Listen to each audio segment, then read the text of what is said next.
friends, welcome back to my YouTube channel. Today we are going to learn about translation.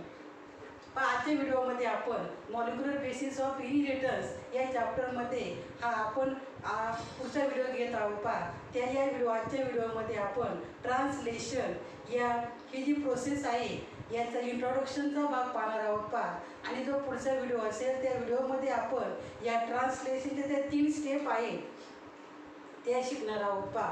आता translation आणि protein synthesis. आता पहिल्यांदा आपण जवळजवळ या चॅप्टरमध्ये हे ट्रान्सलेशन हा जो भाग आहे ते थेरॉटिकल आहे असं तुम्हाला वाटत असेल की हा खूप अवघड आहे, डिफिकल्ट आहे, परंतु हा जो टॉपिक आहे तो सोपा आहे. लक्षात घ्या, फक्त समजून घेण्याचा प्रयत्न करा. आणि या अगोदरचे जे व्हिडिओ आहे त्या प्लेलिस्टमधून जाऊन तुम्ही अगोदरचे जे प्रिव्हियस व्हिडिओ आहे ते तुम्ही पाहू शकता. ते अगोदरचे जर व्हिडिओ तुम्हाला समजले तर हे तुम्हाला पुढचे व्हिडिओ समजतील. ट्रान्सक्रिप्शनमध्ये काय शिकलो आपण, DNA पासून काय तयार झाला, mRNA तयार झाला. आता ट्रान्सलेशनमध्ये काय होतंय, जो mRNA असतो त्यापासून प्रोटीन मॉलिक्यूल तयार होतात. That is called as a translation. आता यामध्ये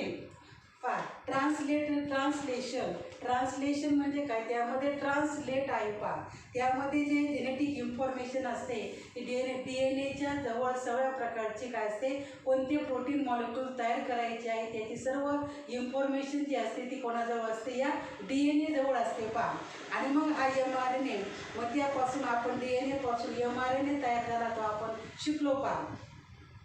मग mRNA जवळ असा हा डबल स्टँडर्ड DNA आहे. डबल स्टँडर्ड DNA, आणि हा डबल स्टँडर्ड DNA पासून सिंगल स्टँडर्ड mRNA तयार होतो. आणि या 2 स्टँडमध्ये ज्या स्टँडजवळ प्रोटीन मॉलिक्यूल तयार करण्याची इन्फॉर्मेशन आहे त्याला कोडिंग स्टँड असं म्हणतात. आणि याच्यापासून mRNA काय होतो, तयार होतो. मग mRNA जवळ काय जातो, जो मेसेज जातो. त्यामध्ये जो मेसेज आहे प्रोटीन बनवण्यासाठी जो मेसेज आहे तो mRNA जवळ असतो, परंतु तो कोणत्या फॉर्ममध्ये असतो, कोडेड वर्डच्या फॉर्ममध्ये असतो. mRNA जवळ जो मेसेज असतो कोणता प्रोटीन मॉलिक्यूल तयार करायचा आहे हा जो मेसेज आहे तो कोडेड फॉर्ममध्ये असतो. आणि हा जो कोडेड फॉर्म आहे याचा आपल्याला ट्रान्सलेट करायचा आहे. ही जी कोडेड लँग्वेज आहे तिचा आपल्याला ट्रान्सलेशन करायचं आहे. ते कशामध्ये, डिकोड फॉर्ममध्ये करायचं आहे. आणि या कोडेड फॉर्मचं रूपांतर डिकोड फॉर्ममध्ये करण्यासाठी जे rRNA आणि tRNA यांची मदत होते. आणि मग त्यामध्ये ही जे tRNA आहे आणि rRNA आहे हे काय करतात, ती जे मेसेज आहे जो कोडेड फॉर्ममध्ये आहे तो मेसेज ट्रान्सलेट करतात. कशामध्ये, डिकोड फॉर्ममध्ये करतात. आणि मग त्यासाठी हा जो मेसेज आहे डिकोड फॉर्ममध्ये करण्यासाठी या 2 RNAची मदत होते. rRNA आणि tRNA. आता तुम्हाला माहिती आहे अशी सेल आहे, समजा अशी सेल आहे, या सेलमध्ये हा न्यूक्लियस आहे, या न्यूक्लियसमध्ये हा डबल स्टँडर्ड DNA आहे, त्याच्यापासून mRNA तयार होतो. आणि mRNA तयार झाला का त्याला म्हणायचं ट्रान्सक्रिप्शन. ही जी ट्रान्सक्रिप्शनची जी प्रोसेस आहे ती न्यूक्लियसमध्ये घडते. आणि mRNA तयार झाला का हा mRNA न्यूक्लियसच्या बाहेर येतो. आणि मग त्यामध्ये जे सायटोप्लाझम आहे त्या सायटोप्लाझममध्ये काय होते, ही ट्रान्सलेशनची प्रोसेस होते. ट्रान्सलेशन म्हणजे काय, त्यामध्ये या ट्रान्सलेशन प्रोसेससाठी याच्यासाठी ॲमिनो ॲसिडची आवश्यकता असते. आणि जे ॲमिनो ॲसिड असतात प्रोटीन मॉलिक्यूल तयार करण्यासाठी हे सगळ्या प्रकारचे ॲमिनो ॲसिड या सायटोप्लाझममध्ये असतात. आणि म्हणून हा mRNA या न्यूक्लियसच्या बाहेर म्हणजे सायटोप्लाझममध्ये येतो. आणि मग ॲमिनो ॲसिडची चेन तयार होते, दॅट इज कॉल्ड पॉलीपेप्टाईड चेन तयार होते. त्यापासून प्रोटीन मॉलिक्यूल तयार होतात. मग आता याला म्हणायचं ट्रान्सलेशन. आपण या DNA पासून mRNA तयार झाला न्यूक्लियसमध्ये, त्याला म्हणायचं ट्रान्सक्रिप्शन. मग हा जो mRNA आहे हा न्यूक्लियसच्या बाहेर येतो. आणि या न्यूक्लियसच्या जवळ काय असतात, एंडोप्लाझमिक रेटिक्युलम असतात. आणि या एंडोप्लाझमिक रेटिक्युलमवरती काय असतात, रायबोझोम्स असतात. आणि या रायबोझोम्स त्याला काय म्हणतात, प्रोटीन फॅक्टरी असं म्हणतात, कारण ते प्रोटीन मॉलिक्यूल तयार करतात. आणि मग ही mRNA जो आहे तो कुठं जातात, ते रायबोझोम जवळ जातात. आणि मग ते रायबोझोम जवळ गेल्यानंतर ट्रान्सलेशनची काय होते, प्रोसेस सुरुवात होते. आणि मग त्यामध्ये जे सायटोप्लाझम आहे त्या सायटोप्लाझममध्ये ट्रान्सलेशनची प्रोसेस होते. आणि ट्रान्सक्रिप्शनची प्रोसेस ही न्यूक्लियसमध्ये होते. हे 2 टॉपिक लक्षात ठेवा, कारण याच्यावरती एंट्रन्सला क्वेश्चन विचारतात. ट्रान्सक्रिप्शन ट्रान्सक्रिप्शन म्हणजे काय, DNA पासून mRNA तयार होणे. तो कुठं तयार होतो, या न्यूक्लियसमध्ये. जे ट्रान्सक्रिप्शनची प्रोसेस कुठं होते, न्यूक्लियसमध्ये होते, इनसाइड द न्यूक्लियस. आणि ट्रान्सलेशन म्हणजे काय, जे mRNA आहे त्यापासून काय होणे, प्रोटीन मॉलिक्यूल तयार होणे. ते कुठं होतं ट्रान्सलेशन, हे सायटोप्लाझममध्ये होतं. त्या प्रोसेससाठी जे अॅमिनो ॲसिड असतात ते अॅमिनो ॲसिड हे सायटोप्लाझममध्ये असतात. आणि या ट्रान्सक्रिप्शनसाठी जे न्यूक्लिओटाईडची आवश्यकता असते एस्ट्रॉन न्यूक्लिओटाईड, आणि हे कुठं असतं, त्या न्यूक्लिओप्लाझममध्ये असतात. आणि म्हणून हे ट्रान्सलेशन आहे कुठं घडतं, हे ट्रान्सक्रिप्शन हे न्यूक्लियसमध्ये आणि ट्रान्सलेशन हे सायटोप्लाझममध्ये. हे लक्षात ठेवा. आता आपण हे थिअरीज काय सांगितलेली आहे, पण इंट्रोडक्शनचा भाग आपण पाहणार आहोत. आणि मग इंट्रोडक्शनचा पुढचा जो व्हिडिओ असेल आपला, त्यामध्ये आपण हे मेकॅनिझम पाहणार आहोत. त्यामध्ये जे 3 स्टेप आहे, इनिशिएशन, इलॉंगेशन आणि टर्मिनेशन, ते नेक्स्ट व्हिडिओला आपण ते स्टडी करणार आहोत. आजच्या व्हिडिओमध्ये आपण जो ट्रान्सलेशन आहे, त्याचा जो प्रोटीन सिंथेसिसचा जो इंट्रोडक्शनचा भाग आहे, तो आज आपण पाहणार आहोत. आता ट्रान्सलेशन, त्यांनी काय सांगितलंय, translation is a mechanism in which codon of mRNA are translated and specific amino acid in a sequence form a polypeptide on ribosomes. आता ट्रान्सलेशन असं एक मेकॅनिझम आहे की या mRNA वरती काय असतात, कोडॉन असतात. mRNA वरती काय असतात, कोडॉन असतात. आणि ही जी mRNA जवळ जी इन्फॉर्मेशन असते ती कोडेड फॉर्ममध्ये असते. तिचं रूपांतर आपल्याला डिकोडेड फॉर्ममध्ये करायचं असतं. ट्रान्सलेट म्हणजे ती ट्रान्सलेट होते ती information. And specific amino acid in a sequence form a polypeptide on ribosome. आणि मग हा mRNA तयार झाला की mRNA जी इन्फॉर्मेशन आहे ती कोणाजवळ देतो, RNA जवळ देतो. आणि मग हा जो रायबोसोमवर RNA आहे तिची इन्फॉर्मेशन आहे तो रीड करतो. आणि मग त्याला कळतं का कोणता प्रोटीन मॉलिक्यूल तयार करायचा आहे, त्यासाठी कोणती ॲमिनो ॲसिडची गरज आहे.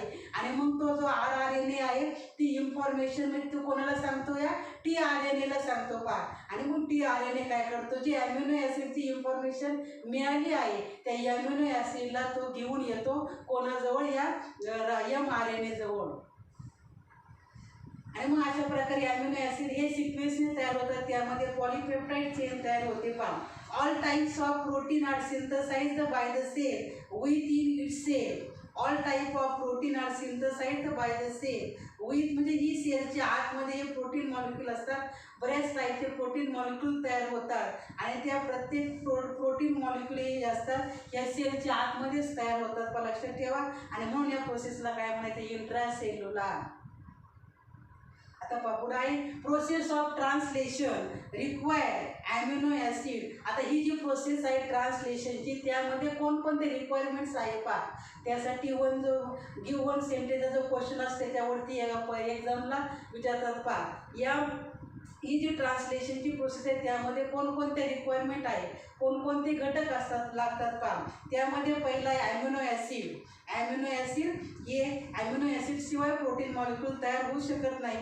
नंतर आहे mRNA. कारण mRNA जवळ काय असते, ही कोणतीही प्रोटीन मॉलिक्यूल तयार करायचं त्याची इन्फॉर्मेशन ही mRNA जवळ असते. आणि इन्फॉर्मेशन नंतर आहे tRNA. ही जी इन्फॉर्मेशन आहे ती RNA देतो. नंतर तो जो रायबोसोमल जो RNA आहे तो tRNAला मेसेज देतो. आणि मग नंतर tRNA आहे. tRNAचं फंक्शन काय म्हणते, ॲमिनो ॲसिड काय करणे, ट्रान्सफर करणे. नंतर रायबोसोम्स आहे. रायबोसोम्सला प्रोटीन फॅक्टरी असं म्हणतात. कारण ते रायबोसोमचं त्यामध्ये प्रोटीन मॉलिक्यूल तयार करण्यासाठी त्याची मदत होते. नंतर आहे ATP. जो ATP या जो आपला tRNA आहे, या tRNAला ॲक्टिवेट होण्यासाठी त्याला ATPची आवश्यकता असते. नंतर Mg++ आहे आयन्स. हे Mg++ आयन्स हे जे रायबोसोम्स असतात त्या रायबोसोम्समध्ये 2 प्रकारचे युनिट असतात. एक लार्जर सब युनिट आणि एक स्मॉलर सब युनिट. हे जे 2 सब युनिट असतात ते जोडण्यासाठी म्हणजे त्या Mg++ आयनची मदत होते. नंतर आहे एन्झाईम्स लागतात. नंतर इलॉंगेशन, नंतर ट्रान्सलोकेशन. ट्रान्सलोकेशन म्हणजे एका पोझिशनमधून दुसऱ्या पोझिशनला जाणे पहा. नंतर अँड रिलीज फॅक्टर जे प्रोकॅरियोटिक जे ऑर्गॅनिझम असतात त्याच्यामध्ये रिलीज फॅक्टर असतात पहा. अशा प्रकारे या प्रोसेस जी ट्रान्सलेशनची आहे त्यामध्ये एवढे गोष्टी आवश्यक असतात, पण एवढे रिक्वायरमेंट्स आहे पहा. आता आपण एक एक पाहणार आहोत. यामध्ये पहिला आहे amino acid form a raw material for protein synthesis. Amino ॲसिडला काय म्हटले? रॉ मटेरियल असं म्हटले, कारण प्रोटीन मॉलिक्यूल तयार होण्यासाठी ॲमिनो ॲसिडची आवश्यकता असते. आणि ॲमिनो इथे एक ॲमिनो ॲसिड, इथे एक ॲमिनो ॲसिड, इथे एक ॲमिनो ॲसिड, अशा प्रकारे ॲमिनो ॲसिडची अशी चेन तयार होते आणि त्यापासून प्रोटीन मॉलिक्यूल तयार होतात. म्हणजे ॲमिनो ॲसिड हे प्रोटीन मॉलिक्यूल तयार होण्यासाठी आवश्यक आहे.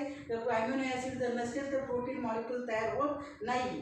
About 20 different type of amino acid are known to form protein. आतापर्यंत जवळजवळ नॅचरल जे 20 टाईप आहेत डिफरंट ॲमिनो ॲसिडचे त्याचा शोध लागलेला आहे पहा. हे नॅचरल टाईप आहे पहा. आणि these are available in the cytoplasm. आणि हे जे ॲमिनो ॲसिड असतात हे ॲमिनो ॲसिड कुठं असतात? हे सायटोप्लाझममध्ये असतात पहा.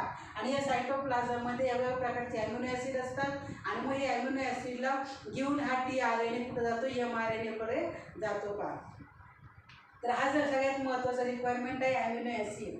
नंतर आहे डीएनएला मास्टर मॉलिक्यूल असं म्हणतात, कारण डीएनए जवळ त्यामध्ये सगळ्या प्रकारची इन्फॉर्मेशन या डीएनए जवळ असते पहा. DNA control synthesis of protein having amino acid in specific sequence. DNA काय करतो? Control synthesis of protein molecule तयार होण्यासाठी having amino acid in a specific sequence. जे ॲमिनो ॲसिड असतात असे ॲमिनो ॲसिड बरेच लागतात.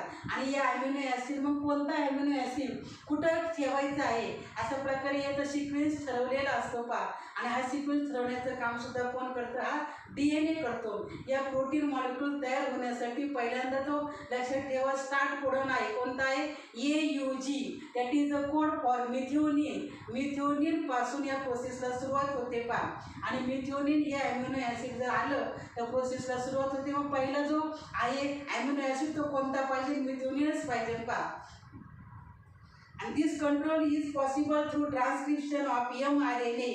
Genetic code is specific for particular amino acid. तुम्हाला माहिती आहे एक कोड काय करतो? एक code specific amino acid specify करतो. म्हणजे एका कोडापासून एक ॲमिनो ॲसिड काय होते? तयार होतं पहा.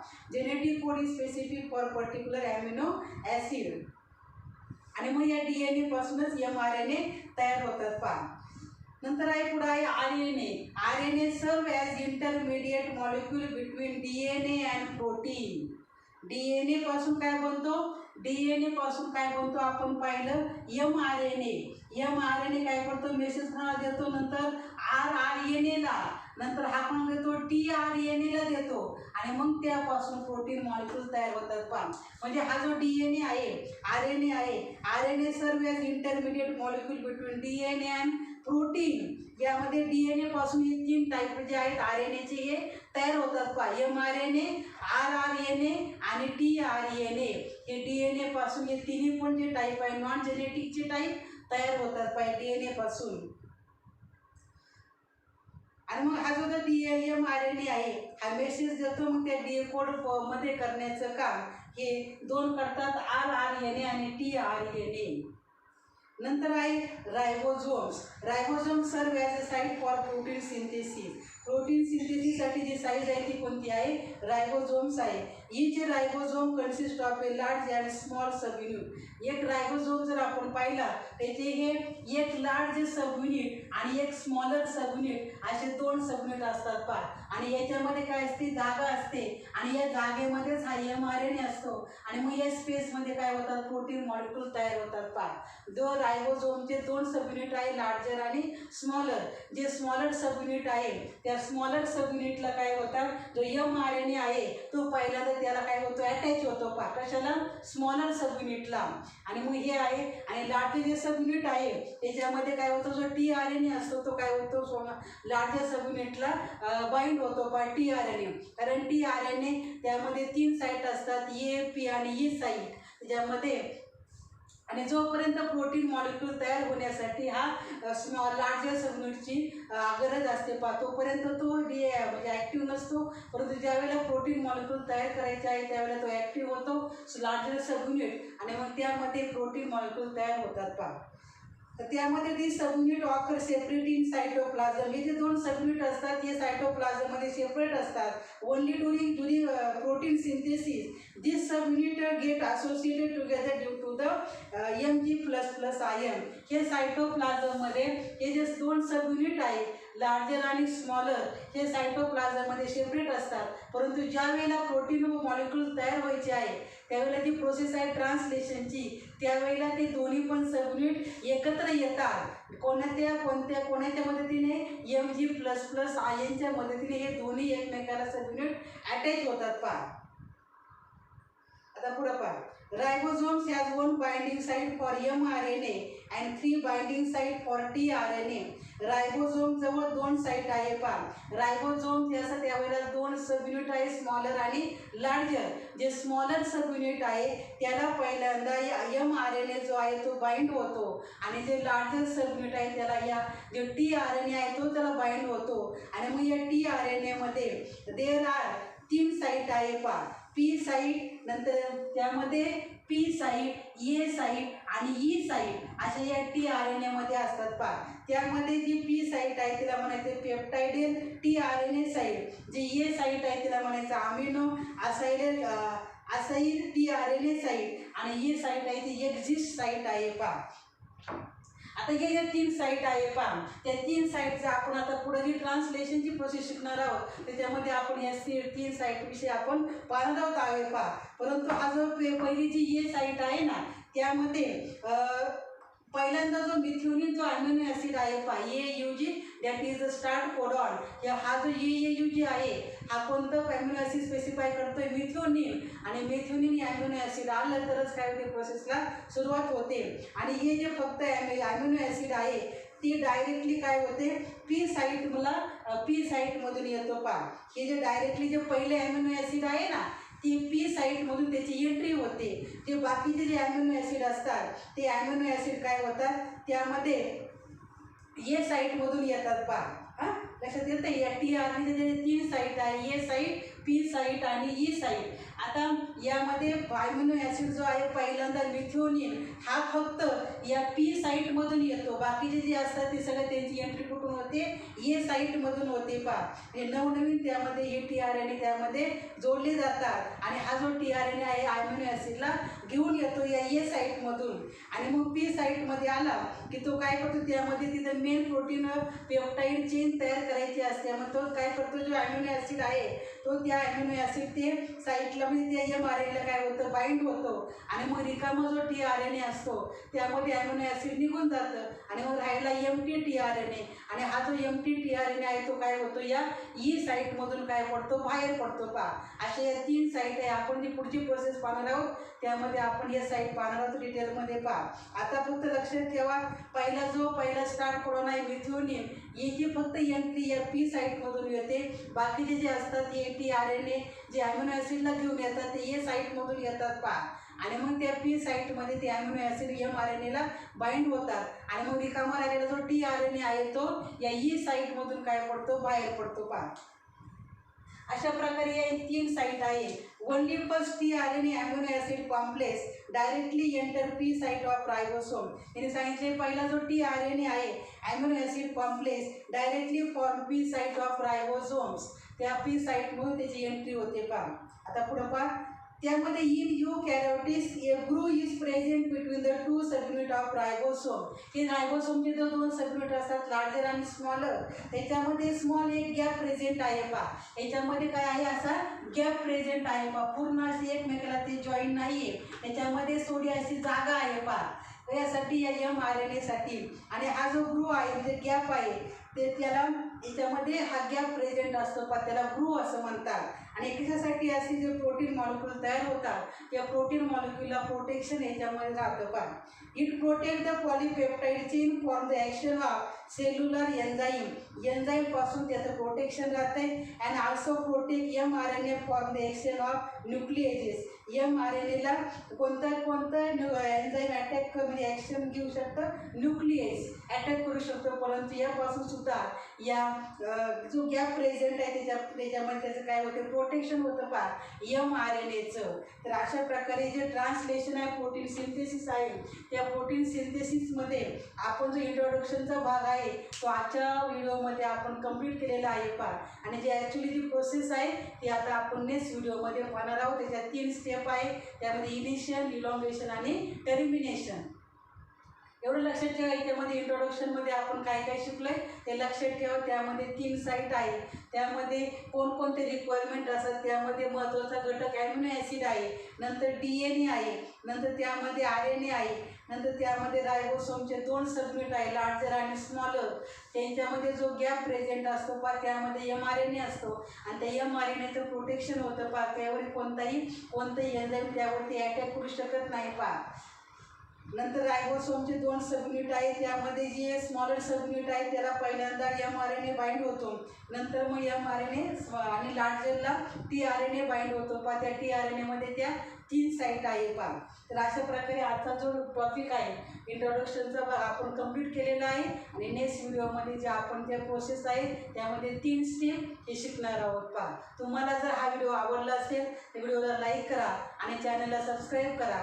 थँक्यू.